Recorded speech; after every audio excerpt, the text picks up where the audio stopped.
घने जंगल के बीचों बीच एक विशाल इलाका था, जहां हर जानवर शांति से रहता था। पेड़ों के बीच से आती सूरज की किरणें जंगल को सुनहरा बना देती थीं। लेकिन इस जंगल पर राज करता था एक शक्तिशाली शेर, शेर सिंह। उसकी एक दहाड़ से पूरा जंगल कांप उठता था। सभी जानवर उसका सम्मान भी करते थे और उससे डरते भी थे। एक दिन अचानक जंगल का माहौल बदलने लगा। छोटे छोटे जानवर घबराकर इधर-उधर भागने लगे।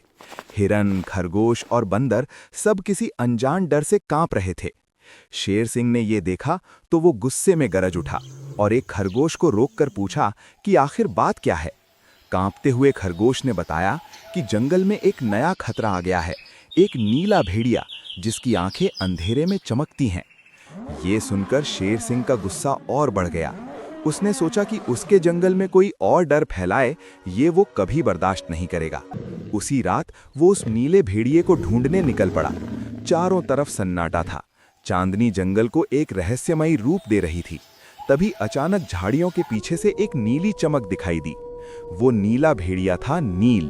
उसका शरीर नीली रोशनी से चमक रहा था और उसकी आंखों में अजीब सी गहराई थी। शेर सिंह और नील आमने सामने आ गए। शेर ने गुस्से में कहा कि ये जंगल उसका है, लेकिन नील ने शांत स्वर में जवाब दिया कि जंगल किसी एक का नहीं होता, ये सभी का घर है। बातों बातों में ही दोनों के बीच तनाव बढ़ गया और अचानक शेर सिंह ने हमला कर दिया। उसकी ताकत बहुत ज्यादा थी, लेकिन नील भी बेहद तेज और चालाक था। दोनों के बीच भयानक लड़ाई शुरू हो गई। पेड़ हिलने लगे, जमीन कांप उठी और जानवर डर कर दूर भाग गए।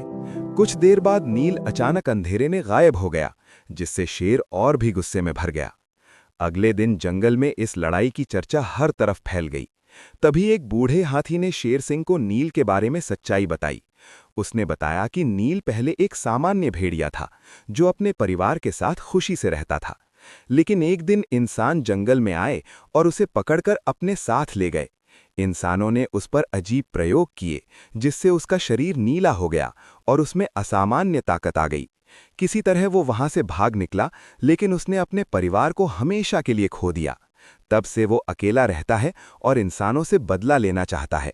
ये सच्चाई सुनकर शेर सिंह का गुस्सा धीरे धीरे शांत हो गया। उसी रात वो नील को ढूंढते हुए एक गुफा तक पहुंचा। वहां नील अकेला बैठा हुआ था। इस बार शेर ने उस पर हमला नहीं किया, बल्कि उससे बात की। नील ने अपने दर्द और अपने अतीत के बारे में सब कुछ बता दिया। शेर सिंह को समझ आ गया कि नील उसका दुश्मन नहीं है, बल्कि वो भी इस जंगल का रक्षक बनना चाहता है। तभी अचानक जंगल में गोलियों की आवाज गूंज उठी। इंसान फिर से जंगल में आ गए थे और इस बार उनका इरादा और भी खतरनाक था। अब शेर और नील ने मिलकर फैसला किया कि वे साथ मिलकर इस असली खतरे का सामना करेंगे। नील ने अपनी चालाकी से इंसानों को भ्रमित किया, जबकि शेर सिंह ने अपनी ताकत से उन्हें डराकर जंगल से भगा दिया। दोनों की ताकत और समझदारी ने मिलकर जंगल को बचा लिया। सुबह होते ही जंगल में फिर से शांति लौट आई। सभी जानवर खुशी से बाहर आ गए। शेर सिंह ने सबके सामने ऐलान किया कि आज से नील उसका दुश्मन नहीं, बल्कि उसका साथी है। नील ने भी मुस्कुराकर उसकी बात स्वीकार कर ली। अब जंगल में दो ताकतें थीं, शेर की ताकत और नील की बुद्धिवानी। दोनों मिलकर जंगल की रक्षा करने लगे और सभी जानवर सुरक्षित और खुश रहने लगे।